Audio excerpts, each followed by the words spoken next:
जिल्हा परिषद आणि पंचायत समितीच्या निवडणुका ज्या आहेत त्या संपन्न झालेल्या आहेत, पूर्ण झालेली प्रक्रिया आणि त्यानंतर आता मतदान मोजणी या ठिकाणी संपन्न होते। जर पाहिलं तर सकाळपासूनच या ठिकाणी मतदान मोजणीच्या केंद्रावर आपण आहोत आणि या ठिकाणी प्रत्येक अधिकाऱ्याला सूचना देण्याचं काम, प्रत्येक टेबलवर जे अधिकारी बसलेले आहेत, कर्मचारी बसलेले आहेत, त्यांना सूचना देण्याचं काम निवडणूक निर्णय अधिकारी जे आहेत ते करताना पाहायला मिळतात। सकाळपासूनच या ठिकाणी ही गर्दी जी आहे ती अधिकारी कर्मचाऱ्यांची पाहायला मिळते।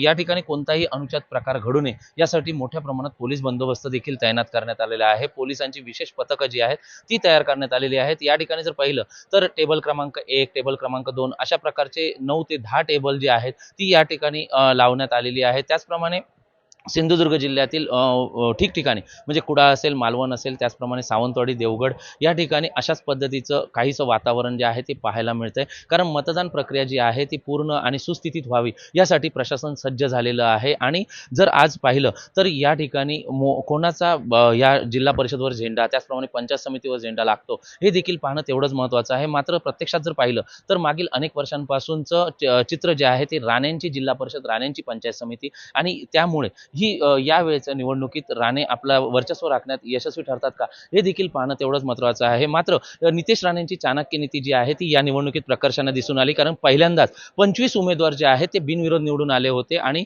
त्यामुळे कुठेतरी नितेश राणेंची ही चाणक्य नीती आहे ही प्रकर्षाने जाणवली। कारण देवगड, कणकवली, वैभववाडी मतदारसंघामध्ये हा जे मतदान आहे यामध्ये ही बिनविरोध निवड जी आहे ती झालेली होती। आणि त्याचप्रमाणे जर पाहिलं तर मात्र याचा फटका जो आहे म्हणजे जे बंडखोर उमेदवार होते, बंडखोरी केलेली होती, त्यांना रोखण्यात मात्र अपयश आलेलं होतं। कारण काही प्रमाणात बंडखोरी झाली होती आणि याचा फटका कोणाला बसतो आणि याचा फायदा युबीटीला होतो का हे देखील पाहणं तेवढंच महत्त्वाचं ठरणार आहे। कारण ही मतदान प्रक्रिया जी झाली त्यामध्ये छुपा पाठिंबा जो होता तो बंडखोरांना देखील होता, असं देखील काहीसं चित्र जे आहे ते सिंधुदुर्गात आपल्याला पाहायला मिळालंय। त्यामुळे आता निवडणूक अवघ्या काही तासांवर निवडणुकीचा निकाल जाहीर होईल आणि प्रत्यक्षात कोणाची वर्णी लागते हे देखील पाहणं तेवढंच महत्त्वाचं ठरणार आहे। व्हिडिओ जर्नलिस्ट अनिकेत सह विशाल रेवडेकर, LS मराठी, सिंधुदुर्ग।